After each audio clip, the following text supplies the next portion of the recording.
Замислете канта за отпад, која што кога ќе биде, да речеме, 3/4 полна, сигнализира до каде е исполнет нејзиниот капацитет, за да може оние кои што треба да го соберат тој отпад да поминат. Колку на тој начин се оптимизираат процесите. И многу вакви примери може да набројуваме за тоа како новите технологии може да се искористат со цел да се оптимизира управувањето со отпад. Во денешната епизода на Newbiz, Дин Арнаут ни ги открива токму различните креативни идеи со кои што може сите да придонесеме и да бидеме општествено одговорни граѓани. Освен на тема идеи за управување со отпад, зборуваме и за тоа како ESG стандардите треба да ги мотивираат компаниите да бидат поодговорни и да придонесуваат со општеството, а при тоа да не се откажуваат од оно што им се бизнис цели. Дина е ентузијастот кој што знае да ве зарази со нејзината потреба да направите позитивна промена во општеството.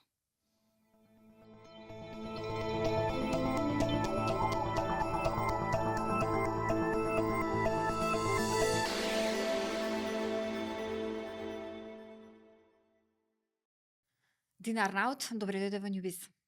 Благодарам, Наташа, многу сум среќна што сум овде.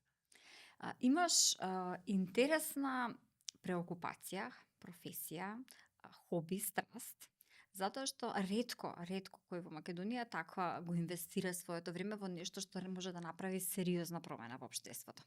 Раскажи ни како ти течеше патот? Како стигна до тоа дека мојот и професионален пат и личните интереси ме доведоа во полето на социјално претприемништво и работата во Реди?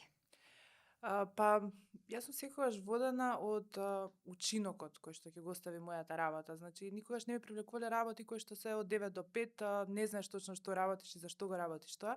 Туку напротив, од една страна секогаш сакав предизвици, а од друга страна секогаш сакав нешто кое што ќе има влијание врз повеќе луѓе. Значи, во случајов имам доста голема група на луѓе врз која што влијае директно мојата работа, значи имам околу 25.000 директни корисници на нашите услуги, но секако тука се и вработените кои што пак ме мотивираат да го работам тоа што го работам. И ми е мило како спомена работа, пасија, хоби и мислам дека многу е ретко некој да успее да го работи тоа што и го сака и му е пасија, фактички хобито да го претвори во бизнис и во работа. Раскажи ни за Реди, што е мисијата, каде ја го гледате, што е day to day што се случува? Реди рециклажа, како што знаете, е социјално предпријатие, што значи дека не сме водени од профит како традиционалните, да кажам, бизниси. Туку нашата цел е општествено влијание или создавање на општествена вредност. Во случајот тоа е формализација на неформалните собирачи на отпад, односно на некој начин признавање на нивниот придонес кон зголемување на стапката на рециклирање во државата, како и придонесот кон циркуларната економија, индиректен. Покрај тоа, исто така, главната цел не е почиста животна средина, нешто кое што сметам дека треба да биде многу високо на сечија агенда, па се разбери на нашата.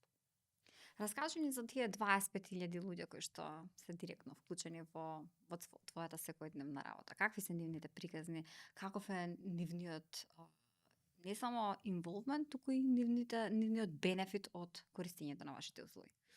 Кога ги споменуваме тие 25.000 луѓе, тоа се луѓето кои што ги користат нашите услуги на собирање на пластика и ситен електронски отпад во нивните згради или живеалишта.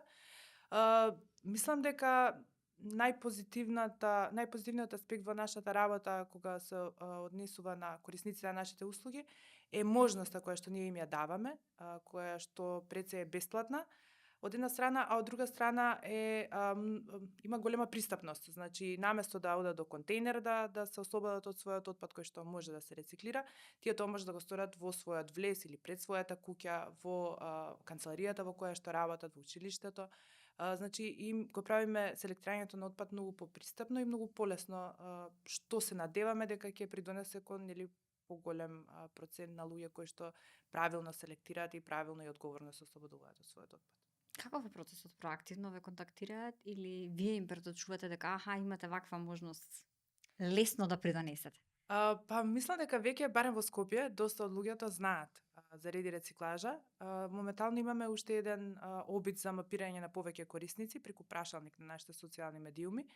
Од една страна, од друга страна имаме и доста луѓе кои што сами се јавуваат, пишуваат на нашите социјални медиуми и се распрашуваат како тие може да бидат вклучени во нашата мрежа, што искрено ме радува многу, бидејќи постои интерес.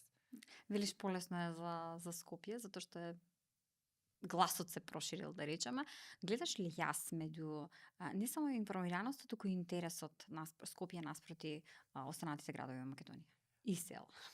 Повеќе гледам тоест предизвик во невозможност, односно непостоењето на инфраструктура надвор од Скопје, но и едукација.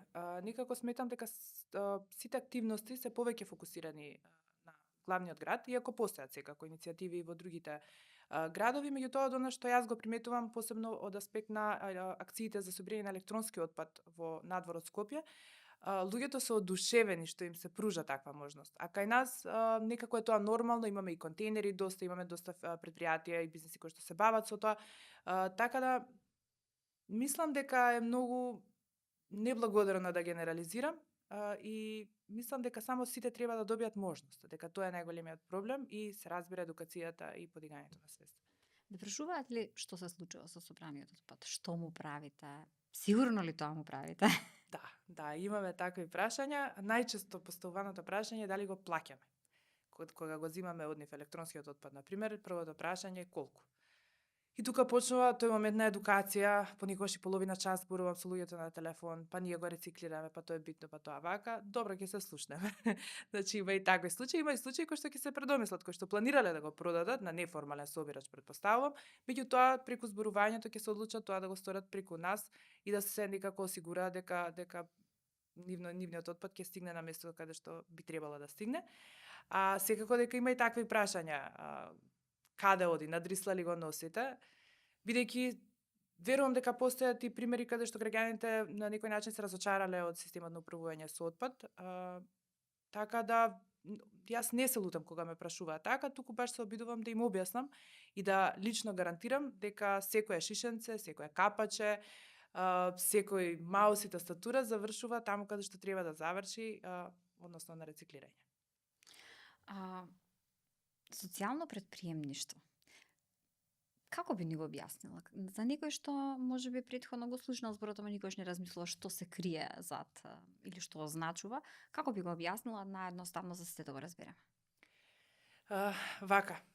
Значи, бизнисите кои што се водени од профит, обично се основани од човек со идеја за заработка. Значи, човек кој што гледа профит во некоја одредена активност и пробува таа активност да ја материализира. Социјалното претприемништво од друга страна го основа човек кој што има идеја за општествено добро, значи за општествена корист, но тој човек не е ист како човекот кој што формира предпријатија со цел профит. Бидејќи човекот има идеја, меѓутоа ги нема капацитетите, ресурсите, идеите, административните постапки не ги познава, така да тоа е, да речеме, една прва разлика која што постои меѓу традиционалните предпријатија и социјалното предпријатие, а понатаму секако главниот аспект е тоа дека социјалните предпријатија не работат, пак е нагласен за профит, туку за општествено добро, а секој потенцијален профит се реинвестира во идејата, мисијата и целта на социјалното предпријатие. Кај нас тоа значи повеќе вработувања, повеќе електрични трицикли, можеби нов камион или нешто кое што ќе ни олесни оперативната работа. Ние баш од таа причина па немаме, да кажеме, ресурси да се промовираме, да купуваме билборди. Значи, она што го има, да речеме, предпријатијата кои што се водени од профит имаат буџетски ставки за реклама. Ние се обидуваме да направиме повеќе human to human. На мускули, да, на мускули, со пријателства, со користење на лични контакти, со молење и така натаму, меѓутоа сметам дека донесувањето на законска регулатива за социјалното претприемништво навистина би било game changer. Што би значило тоа? Каква треба да биде? Има ли примери во регионот, во светот, нешто што може да ископираме па да го прилагодиме на нашите услови? Па, например, во Србија постои закон за социјално претприемништво, меѓутоа постои само на хартија. Така да Србија не би била пример од која што би сакала да ископираме. Секако во Европа социјалното претприемништво е многу развиен концепт, а ние сме претенденти за членство во Европската унија, така да сметам дека тоа е нешто на што треба да се поработи. постоењето на законска регулатива би значило дека предизвиците или половина од предизвиците со кои што се соочуваат социјалните претпријатија би исчезнале, бидејќи пред се административните обврски се исти како за огромна компанија, така и за социјално претпријатие. Давачките и даноците исто така се друг сегмент што би можел многу да помогне во работата на социјалните претпријатија. Значи некакви олеснителни давачки, даноци, посебно во сегментот на вработените. Значи тоа е нешто што јас секогаш тргам од себе, нешто што многу го оптоварува буџетот. Непотребно јас сметам, бидејќи и тој човек кој што работи во социјалното претпријатие работи за општеството и последователно за државата. Исто така и пристапот кон јавни набавки. Доколку социјалните претпријатија би добиле можност или предност, како што е во многу европски држави, да учествуваат во процесот на јавни набавки, тие би имале некоја сигурност и стабилност која што е подолгорочна отколку тоа што го имаат сега, бидејќи сега тие преживуваат и се обидуваат да зависат од странски донори, кое што пак е само по себе многу постои многу голема бирократија во тој процес и многу документации. И со самото тоа тие не може да го работат она за што го направиле претпријатието, бидејќи од една страна мора да пишуваат извештаи, да правдаат ставки и така натаму, а тоа време би можело да биде искористено за придонесување кон мисијата на самото социјално претпријатие. Раскажи ни приказната за неформалните собирачи. Како работите со нив? Што е она што они го имаат како бенефит? Затоа што постоењето на реди всушност подразбира промена на општеството, меѓутоа и реална промена на поединечни животи токму на овие луѓе. Така, па сите сме сведоци. Посебно во централното подрачје, во град Скопје можеме да забележиме доста луѓе кои што чепкаат по контејнери или одат со моторшиња импровизирани со некакви големи кеси со пластика и така натаму. Значи, секој граѓанин кој ќе ги види нив нема позитивно чувство или позитивна перцепција за истите, туку напротив постои некој стигматизам, маргинализирање на истите, дискриминирање на истите, значи тие некогаш туку често се подложни на физички напади, како од граѓани, така и од државни службеници. Така да нивниот живот не е лесен. Воопшто не е лесен, иако тие, мислам, барем јас кога ќе ги видам некогаш, ми делуваат посрекно и од мене, например. Меѓутоа, можеби некои од нив и не се свесни за можностите кои што постојат. Баш поради тоа што тие немаат прилика да се запознаат со можностите, многу од нив и не знаат за нас, например. Јас секогаш кога ќе сретнам некој таков човек, застанувам и разговарам со него, бидејќи се обидувам да му понудам работно место. Меѓутоа некои од нив не сакаат, бидејќи се научени на тој живот, некои од нив се заинтересирани па преоѓаат на формална работа. Нивната приказна е тешка, а нивниот придонес кон нашата и економија и стапка на рециклирање е навистина голем. Навистина е голем, посебно во сегментот на пластичен амбалажен отпад и на електронски отпад. Значи, тие придонесуваат многу, а се непризнаени, одстранети од системот, стигматизирани и затоа Реди рециклажа се обидува да им го подобри животот, да им понуди можност да тие бидат дел од формалниот сектор за управување со отпад и да имаат фер плата, фер работни услови, социјално и здравствено осигурување и се она што следува со стабилен работен однос. Рече, социјалното претприемништво подразбира дека правиме нешто што е добро за општеството, правиме нешто кое што не е мотивирано од профит, меѓутоа општествената одговорност е сегменти кај оние кои што работат исклучиво за профит. Значи, комерцијалните компании и субјекти мора да го имаат тоа во своето работење, мора да ја вратат на заедницата и да бидат одговорни корпоративни граѓани. Како гледаш на интересот на компаниите да соработуваат со вас? Како гледаш на, можеби не да соработуваат со вас, меѓутоа да враќаат кон заедницата, да применуваат пракси кои што се општествено одговорни? Па, да, компаниите би требало да имаат огромна улога во придонесувањето кон општественото добро. И многу од нив го прават тоа. Значи, многу од нив враќаат односно реинвестираат во заедницата преку донирање во одредени хуманитарни организации, поддржување на спортисти, спортски настани и така натаму. Меѓутоа, на пример, ние, конкретно како Реди рециклажа, секогаш сме некако настрана. Досега немаме соработка, иако навистина сакаме да оствариме соработка со приватниот сектор.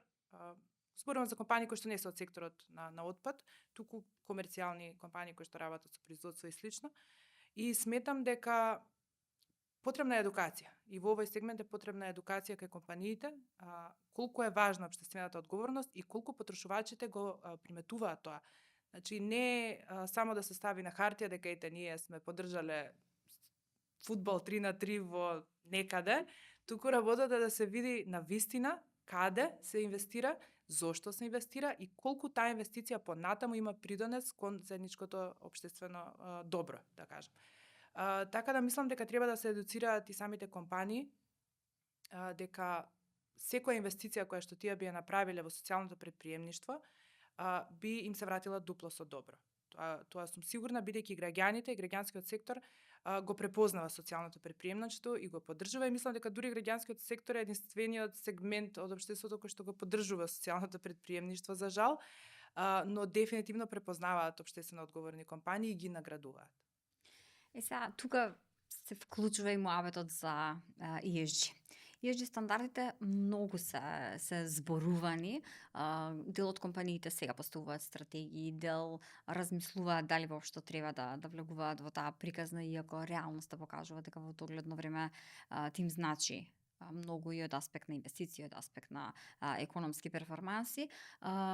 Имаш ли впечаток дека го прават само заради репортингот, да си ја завршат обврската за известување и на најлесен можен начин да го откачат како ставка, или има сепак нешто што покажува дека beyond извештајот има некоја приказна која што е добра за луѓето чии што животи се засегнати. Како гледаш на ESG? ESG сметам дека е одличен концепт, искрено, односно и CSR и ESG се два концепти кои што дефинитивно треба да бидат дел од секоја корпоративна политика. Кај нас, да се навратам на прашањето, сметам дека постојат компании кои што се водечки во секторот во кој што работат, кои што се лидери, да кажам, во ESG репортирањето моментално.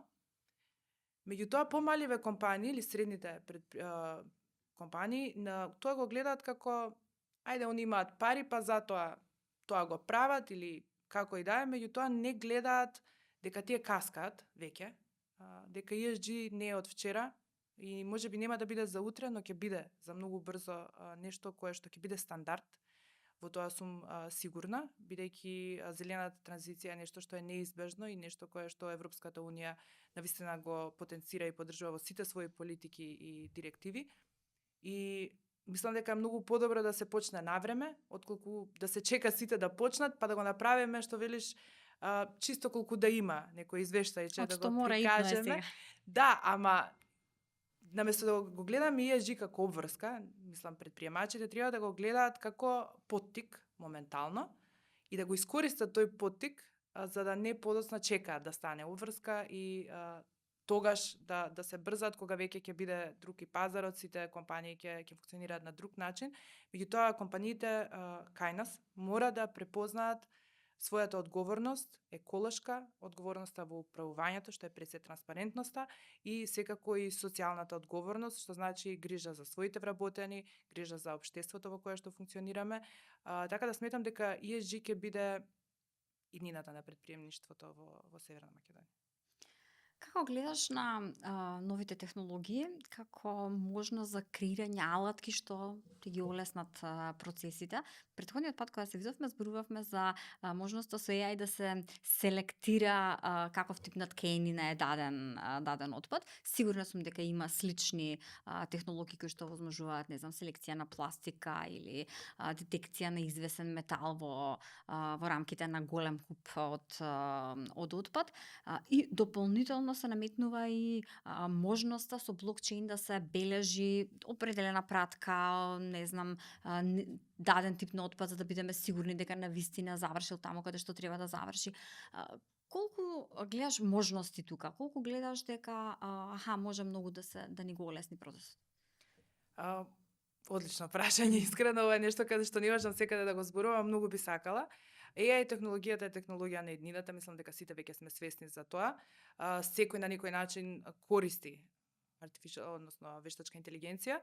Во сегментот на отпадот или во мојот сектор би било идеално доколку AI се воведе кај нас, посебно во сегментот на паметни канти кои што детектираат, да речеме, полност. Кога ќе достигнат одредено ниво на полнење, тие автоматски праќаат нотификација до, да кажеме, собирачот, кој што во тој момент ќе оди и ќе испразни наместо да поминува еднаш неделно или во одредена рута, што па многу би го оптимизирало целиот процес на оператива. Значи, не би постоело непотребно движење или возење, испуштање на CO2 гасови. Значи, AI, односно вештачката интелигенција би го олеснила, би го направила поевтино, би го направила попрактично целосното управување со отпад доколку се инкорпорира во државниот систем за управување со отпад, но и со приватниот сектор, односно приватните компании кои што се бават во отпадот, во секторот со отпад. Меѓутоа, уште поинтересен за мене е блокчейнот, бидејќи сметам дека блокчейнот е еден од најдобрите начини да се формализираат неформалните собирачи на отпад. Колку овој да звучи, Како ја кажеш да гледам се усмеме? експресијата, Како? да. Ова е една замисла која што јас имам веќе некое време, меѓутоа не знам дали и кога би се инкорпорирала кај нас. Блокчейнот може да помогне неформалните собирачи да се формализираат без тоа да го сторат преку рециклажа или преку вклучување во комуналниот сектор. Односно, тие би имале, например, ID, кој што на наједноставен начин тоа би бил како digital ID, за да им ја олесниме, бидејќи знаеме дека тие немаат толку дигитални вештини да би можеле да користат NFT или слично. Затоа тие би можеле да го имаат тој ID код, каде што количините кои што ќе ги соберат, на начин на кој што веќе ги собираат, ќе може да го однесат во центар, каде што ќе се измери, ќе го дадат својот код и тоа автоматски влага во чейнот, во ланецот на известување, и не може да се измени. Значи, ако се влезени 5 кила на пластика, тие до моментот кога ќе стигнат на рециклажа останува таа килажа и се знае дека тој човек ги има донесено. Вториот дел во овој ланец е транспортот. Од тој центар се носи во центар за третман, понатаму во центар за рециклажа и се скенира на секоја од овие точки. Кога ќе пристигне на својата последна цел или последна станица, која што е рециклажата, неформалниот собирач во случајов би бил платен автоматски преку блокчейн и со самото тоа неговата работа е формализирана, признаена и платена соодветно. Со ова би можеле тие да се интегрираат во официјалниот или државниот систем на управување со отпад и затоа ми е тема која што навистина ми е мило што ја зборувам со тебе. Сметам дека блокчейнот е нешто што навистина би исполнило нашата мисија како социјално претпријатие, но и во сите други сегменти, сега јас малку себично зборувам за нашето претпријатие, но и во сите други сегменти на управување со отпад, посебно во електронскиот отпад, би помогнало во транспарентноста, на известувањето, бидејќи би се знаело секое парче отпад до каде и дали е рециклирано, што би помогнало во известувањето, како за државното известување за отпадот, така и во напорите на приватниот сектор, бидејќи тие би можеле да го следат отпадот кој што тие го произведуваат до крајната цел и потоа во известувањето нема да може да постојат ниту фиктивни количини, ниту фиктивни фактури, туку сето тоа е било многу транспарентно и убаво. И вака кога те слушам, веднаш размислувам за довербата. Знаеш, она кога те кажат, аха, 1 тон собрале, кој знае колку тоа било спалено, а колку навистина било рециклирано, вака нема мамење, тоа е тоа. Мора 1 тон, ако влегло 1 тон да биде на крај на вистинската дестинација. И уште една слика ми се појави кога зборуваше за кантите, замислувам дека нема шанси во таква ситуација да ти се случи на околу контейнерите да имаш мини депонија. Да. На тоа помислив кај паметните канти, на тоа прво ми текна кога споменав МЕА, иако ја исто така може да се користи во многу други сегменти во управувањето со отпад. Меѓутоа, на мене тоа, пошто јас тргам од своите проблеми секако, многу често знаат да се јават граѓани дека им е преполнета кантата, дека не се сервисирало редовно, иако се сервисира редовно, меѓутоа никогаш знаат граѓаните да не селектираат правилно, па да се најди градежен шут и секакви можни отпадоци внатре. Затоа мене лично тоа би ми било многу од корист, бидејќи би се оптимизирала целата работа на предпријатието и би заштедиле многу ресурси кои што може да бидат потрошени на нешто друго. Така. Има ли успеси нареди на кои што си особено горда? Нешто што секогаш да го споменеш како ова што го направивме е фантастично. Искрено најмногу сум горда на акциите за електронски отпад што ги спредуваме надвор од Скопје, бидејќи јас лично се јавувам на телефон кога се пријавуваат граѓаните. И тоа се најчесто, мислам, онака, дури будат емоции кај мене, најчесто повозрасни граѓани, кои што многу од нив живеат сами, и тоа го приметувам по начинот на кој што се обидуваат да поразговараат. Јас им го давам тоа, иако ме чекаат документи, ме чека се, меѓутоа, тој човечки контакт сметам дека е многу, многу битен и сум најгорда на тоа што граѓаните се среќни што им даваме можност, значи сакаат да се ослободат од отпадот одговорно, а од друга страна сум исто горда на придонесот кој што го имаме кон стапката на рециклирање. Можеби тој не е огромен, меѓутоа е легитимен. Значи знаеме, пак ќе кажам, за секое шишенце знаеме каде завршило, и знаеме дека на Дрисла има помалку отпад отколку што би имало без нас, и тоа е нешто што ме прави горда. Очигледно вие си создавате заедница, чувство на припадност од страна на корисниците. Каде ги гледаш идните цели? Како очекуваш да се развивате? Па јас би сакала да се створи, бидејќи веќе спомна заедница, па ќе го споделам и ова, размислував за креирање на зелена заедница на ниво на државата, на луѓе ентузијасти за животната средина. Мислам, малку е жалосно што треба да ги наречеме ентузијасти луѓето кои што се грижат за животната средина, меѓутоа фактичката состојба е таква, каде што би можеле да се обединиме од целата држава, сите, и заедно да придонесуваме кон идеи, подобрување на системите, лобирање, бидејќи сите сме некако раштркани, расфрлани на секаде, во многу градови нема дури ни здруженија еколошки, така да тоа би била некоја идеја и самата таа заедница би ја поддржала и работата на Реди рециклажа од една страна, а од друга страна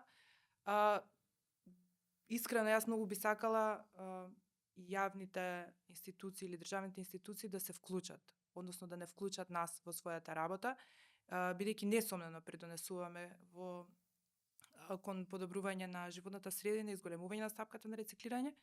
Меѓутоа сметам дека и ние, како и оние за кои што се бориме, остануваме на некој начин непризнаени, заедно со нив. Така да тоа би ми било желба да добиеме признание од државата за нашиот придонес и некако неформалните собирачи, дали преку нас, дали на било кој друг начин, да бидат формално интегрирани во системот за управување со отпад. И сега да речеме дека овие желби, планови за развој се развиле, се реализирале, да речеме дека сме се мрднале од мртва точка по однос на законската регулатива за социјално предприемништво, да речеме дека компаниите во рамки на своите ESG стратегии ги интегрирале и ваквите иницијативи. Во каква држава сакаш да живееш за 10 години од сега? Во чиста. Кратко и јасно, во чиста држава. Држава која што се грижи за своето општество, која што се грижи за своите граѓани, но и граѓани кои што се грижат за својата држава. Бидејќи не можеме секогаш да ставаме вината на институциите, на власта, како што сме научени, некогаш треба да тргнеме и од себе, бидејќи доколку сите ние имаме мал придонес кон заедничката цел, целта многу полесно ќе се постигне. Така да во обединета држава која што се грижи за својата животна средина, и држава која што не остава никого позади. Значи, вклучувајќи ги неформалните собирачи на отпад. Ти благодарам. Благодарам многу.